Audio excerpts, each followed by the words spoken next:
नमस्कार दोस्तों, स्वागत है आप सभी का यूपीएससी उत्कर्ष पे। मेरा नाम है पूजा द्विवेदी और जैसा कि हम सब जानते हैं क्लासेस हमारी डेली करंट अफेयर्स की तो आती है, उसके साथ साथ डेली एनालिसिस भी आता है, so that you can get an edge over other students. आपकी जितनी प्रिपरेशन हो सकती है हम कराने की आपकी यहाँ पूरी कोशिश करते हैं।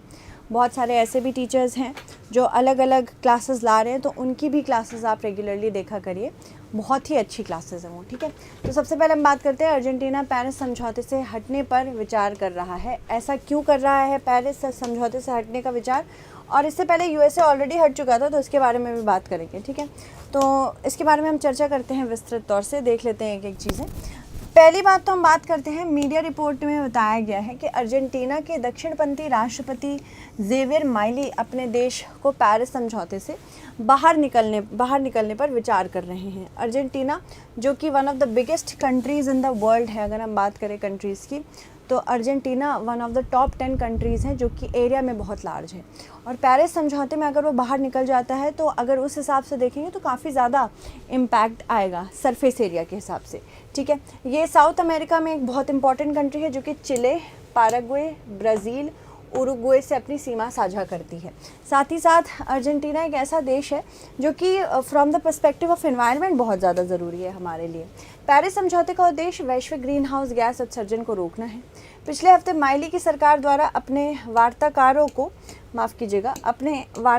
को चल रहे COP29 जलवायु शिखर सम्मेलन से बाहर जाने के लिए कहने के बाद ये अटकलें सामने आई। अर्जेंटीना द्वारा ऐतिहासिक जलवायु संधि की समीक्षा ऐसे समय में की जा रही है जब विश्व नव निर्वाचित राष्ट्रपति डोनाल्ड ट्रंप द्वारा दूसरी बार इस समझौते से अमेरिका को बाहर निकलने की तैयारी कर रहा है। इसके अलावा अगर पेरिस समझौते की बात करें तो पेरिस समझौता असल में 2015 में आया था, तब कॉन्फ्रेंस ऑफ पार्टीज़ 21 चल रही थी। हाल में कॉन्फ्रेंस ऑफ पार्टीज़ 29 चल रही है, तो इसके बारे में भी हम बात करेंगे। अगर बात करें पेरिस समझौते की, तो ये इस क्षण पे आया था जब हमें धीरे धीरे समझ में आने लगा कि हमको कुछ ना कुछ तो ऐसा करना पड़ेगा जिससे हमारे पर्यावरण में जलवायु परिवर्तन जिस प्रकार से हो रहा है उसको धीमी गति देने की ज़रूरत है। इससे पहले अगर बात करें 1985 की,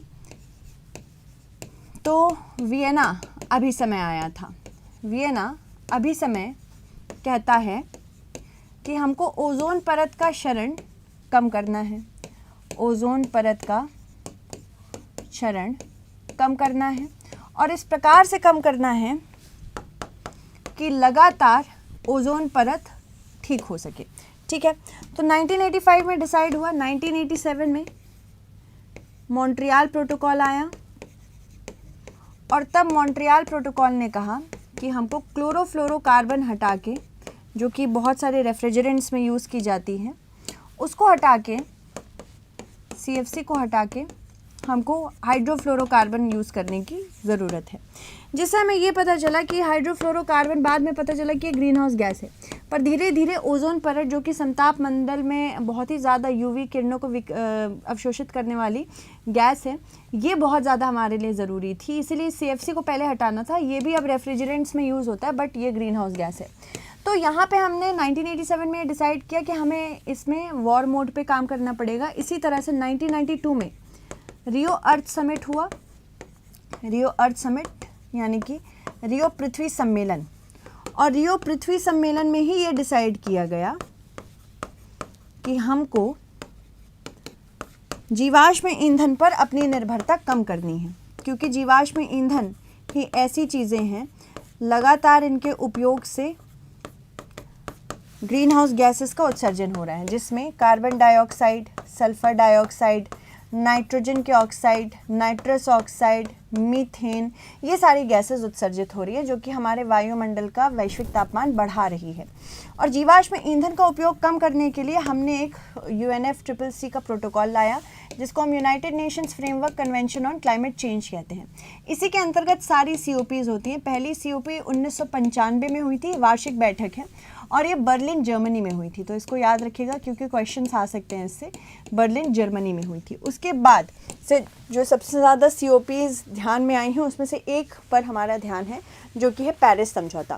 पेरिस समझौता कहता है कि जब हमने धीरे धीरे करके औद्योगिकीकरण किया, स्पेशली 1750 के बाद हमने जीवाश्म ईंधन का इतना ज़्यादा उपयोग किया जिसकी वजह से कार्बन डाइऑक्साइड जैसी गैसेस हमारे वायुमंडल में प्रस्तुत हो गई, और हमारे वायुमंडल में जिस प्रकार से प्रस्तुत हो रही हैं लगातार ये वैश्विक तापमान बढ़ाती चली जा रही हैं।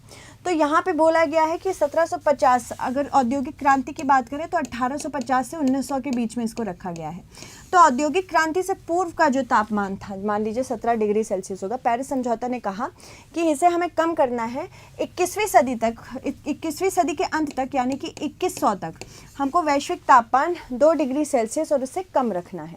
ठीक है, तो ये हमने डिसाइड किया था। तो we have to keep the global warming below 2 degree Celsius और लिमिट करना है राइज 1.5 डिग्री सेल्सियस पे। हावेवर अभी हाल ही में कार्बन डाइऑक्साइड ट्रैकर रिपोर्ट आई है जिसने कहा है कि अब अवास्तविक हो चुका है, 50% चांसेस हैं कि हम ये लिमिट कर पाएंगे, और अगर एक बार ये ब्रीच हो गया तो ये समझ में आएगा कि ब्रीच होने के बाद बहुत लगातार क्लाइमेट चेंज से हम लड़ नहीं पाएंगे।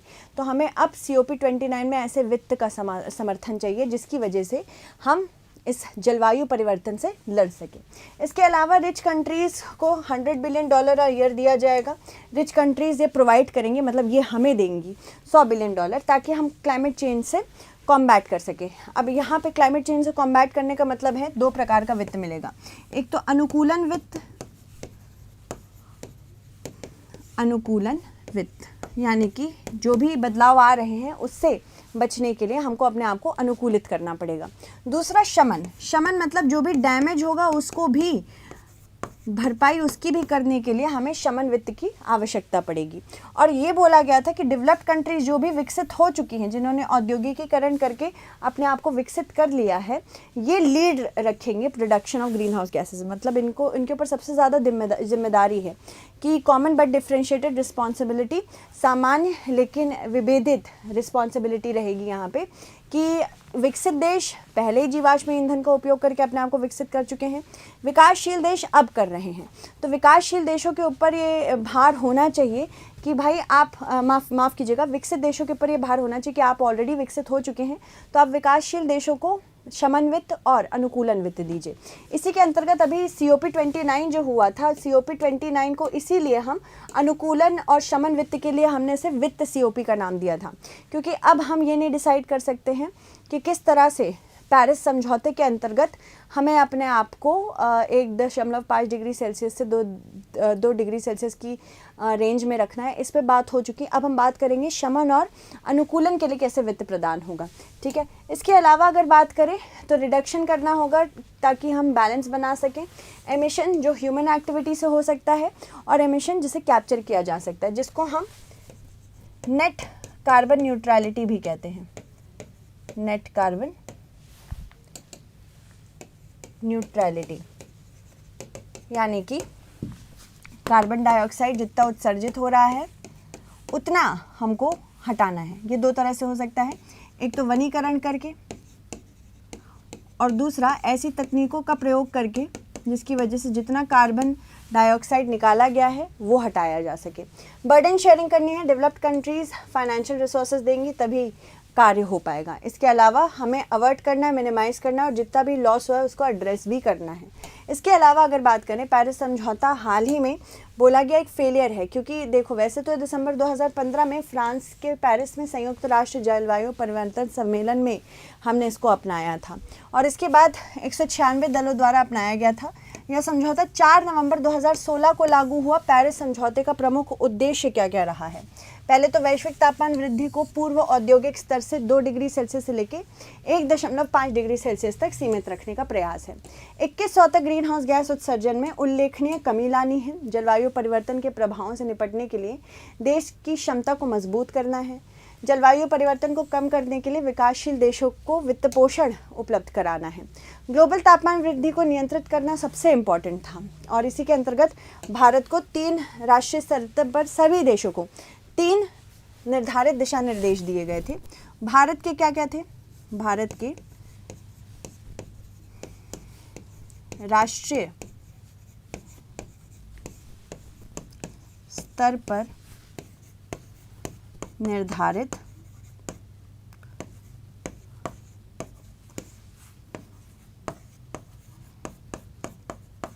दिशा निर्देश क्या क्या थे। पहला ये था कि 2030 तक 2005 की तुलना में हमको कार्बन डाइऑक्साइड यानी या फिर ग्रीन हाउस गैस उत्सर्जन अपने जीडीपी का, अपने सकल घरेलू उत्पाद का 45% तक कम करना है। ये अद्यतन है, इससे पहले 33 से 35 था। ये अद्यतन गोल्स हैं और ये अद्यतन गोल्स हमने 2021-22 में लागू किए हैं, 2021-22। और इससे पहले हमने रखा था 2015 के समझौते के अंतर्गत कि हमें अपने जीडीपी का 33 से 35% तक कम करना होगा सकल घरेलू उत्पाद का green house gas emission, carbon dioxide emission. दूसरा था कि 50% हमको जो ऊर्जा मिलेगी ये गैर जीवाश्म ईंधन स्रोतों से होनी चाहिए, गैर जीवाश्म ईंधन, ठीक। और ये बोला गया था इससे पहले कि 40% होना चाहिए। अगेन यहाँ पे तुलना है 2030 से की तुलना में 2005 को देखेंगे हम अगर, ठीक है। इसके बाद तीसरा बोला गया था कि 2.5 से लेके 3 billion metric tonne carbon dioxide का अवशोषण होगा वनीकरण से, ठीक है। तो पहला और दूसरा अद्यतन कर दिया, पर तीसरा वैसा ही है। यहाँ पे गोल ईयर 2005 और 2030 को ही हम कंपेयर करेंगे। अब यहाँ दिक्कत यह है कि भारत में वनीकरण ठीक से नहीं हो रहा और साथ ही साथ वन की जो परिभाषा है वह वैश्विक स्तर पर बहुत ही ज़्यादा अलग है। प्रत्येक देश को अपने राष्ट्रीय जलवायु योजनाओं को निर्धारित करने का अधिकार दिया गया है इसी के अंतर्गत। ये यही दर्शाता है कि जलवायु परिवर्तन को नियंत्रित करने के लिए क्या क्या कदम उठाएंगे। तो भारत ने पहले 2 गोल्स में अच्छा किया है, पर तीसरे वाले में अच्छा नहीं किया है। यह भी तय किया गया था पेरिस समझौते में कि विकसित देश विकासशील देशों को जलवायु परिवर्तन के प्रभावों से निपटने के लिए हर साल $100 बिलियन की वित्तीय सहायता प्रदान करेंगे। देशों को उम्मीद है कि की जाती है कि वो अपनी प्रगति को नियमित रिपोर्ट के थ्रू दिखाएंगे भी, सुनिश्चित करेंगे कि उनकी योजनाएं समयबद्ध हों और प्रभावी हों। पेरिस समझौते के अनुच्छेद 28 में किसी देश के संधि से हटने की प्रक्रिया और समय सीमा निर्धारित की गई है। इससे पहले यूएसए भी एक ऐसी कंट्री रहा है जो हटा था। इसके अलावा इसमें यह भी कहा गया है कि किसी पक्ष के लिए यह समझौता लागू होने की तारीख से 3 साल बाद ये हुआ था। साथ ही साथ वह पक्ष डिपॉजिटरी को लिखित अधिसूचना देकर इस समझौते को हट सकता है। अनुच्छेद में ये भी बताया गया है ऐसी कोई भी निकासी डिपॉजिटरी द्वारा निकासी की अधिसूचना प्राप्त होने की तारीख से 1 वर्ष की समाप्ति पर, ठीक है, याद रखना है, 1 वर्ष की समाप्ति पर या निकासी की अधिसूचना में निर्दिष्ट किसी बात की तारीख पर प्रभावी होगी। यदि कोई सदस्य देश संधि से हटना चाहता है तो उसे न्यूयॉर्क स्थित संयुक्त मुख्यालय में स्थित संयुक्त राष्ट्र के कानूनी मामलों के कार्यालय को हटने की अधिसूचना प्रस्तुत करनी होगी। और हर बार वापसी की अधिसूचना प्राप्त हो जाने के बाद एक बार वापसी की अधिसूचना प्राप्त होने के बाद या 1 वर्ष के बाद ही प्रभावी होगी। यानी कि जिस दिन अधिसूचना दी जाएगी तब से लेके 1 साल के बाद ही पेरिस समझौते से आप हट सकते हैं। UNFCCC की वेबसाइट में बताया गया है कि वापसी के प्रभावी होने तक सदस्य राज्य पेरिस समझौते में बना रहता है, मतलब उसको सारे अपने दिशा निर्देश निभाने होंगे। अर्जेंटीना के विदेश मंत्री ने न्यूयॉर्क टाइम्स से बोला कि देश की सरकार ने अभी तक इस बारे में निर्णय नहीं लिया है कि वो निकलने चाहते हैं कि नहीं, लेकिन वह इस समझौते में अपनी भागीदारी पर पुनर्विचार जरूर कर रहे हैं, जिसमें ऐसे कई तत्व हैं जिन्हें वह सहमति से नहीं देख पा रहे हैं। अभी तक इन्होंने कोई भी अन्य निर्णय नहीं लिया है, मतलब अभी भी इस विचाराधीन है। अतीत में उन्होंने जलवायु परिवर्तन को साम्राज्यवादी झूठ कहा था, यानी कि कहा था कि क्लाइमेट चेंज हो ही नहीं रहा है, ये विकसित देशों द्वारा बनाई गई एक कंट्रोवर्सी है, कॉन्स्पिरेसी है, ताकि विकासशील देश आगे ना बढ़ पाए।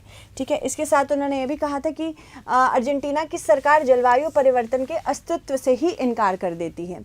ये एक दार्शनिक मुद्दा ऐसा बोला गया है। इसके कारण हम अपने अलग अलग विचारों की वजह से ये पेरिस समझौते को नहीं मानते हैं। साथ ही में विशेषज्ञों को डर है कि अर्जेंटीना के बाहर निकलने से डोमिनो प्रभाव शुरू हो सकता है। डोमिनो प्रभाव का मतलब है कि अगर एक कोई वो कार्य करता है तो दूसरा भी वही करेगा, फिर तीसरा भी वही करेगा, तो डोमिनो इफेक्ट को ये जन्म दे सकता है। देशों को 2030 तक अपनी उत्सर्जन में 42% और 2035 तक 57% की कटौती देनी है, ताकि यह सुनिश्चित हो सके कि ग्रह 1.5 डिग्री सेल्सियस की सीमा को पार ना करे। अर्जेंटीना दक्षिण अमेरिका की दूसरी सबसे बड़ी अर्थव्यवस्था है और दुनिया का 24वां सबसे बड़ा ग्रीन हाउस गैस उत्सर्जक भी है। वॉशिंगटन पोस्ट की एक रिपोर्ट के अनुसार इसमें कई महत्वपूर्ण जीवाश्म ईंधन समाधान के निर्यात भी शामिल हैं, जिसमें शेल गैस का दूसरा सबसे बड़ा भंडार है। यानी कि इनकी इकोनॉमी भी इफेक्ट हो सकती है अगर ये पेरिस समझौते में बने रहेंगे तो। दुनिया भर में शेल गैस चौथा सबसे बड़ा भंडार यहाँ पे है। गैर लाभकारी थिंक टैंक ने यह भी बताया कि देखा जाए, उन्होंने क्या बताया कि इस वापसी से अर्जेंटीना भी अलग थलग पड़ सकता है। ये आइसोलेशन का शिकार हो सकता है, बाकी कंट्रीज इससे आइसोलेटेड फील कर सकती हैं और कल के दिन बाकी ट्रीटीज़ में इनको सीरियसली नहीं लिया जाएगा।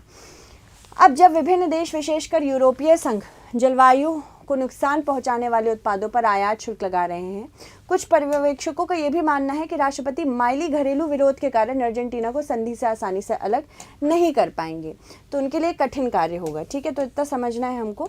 इसके अलावा भारत की बात करें तो भारत ने महत्वपूर्ण रूप से इस पर 2015 में ही समझौता किया था, अपने लक्ष्यों को भी निर्धारित किया, जो कि मैंने आपको सारे निर्धारित लक्ष्य भारत की तरफ से ज़रूर बताए हैं।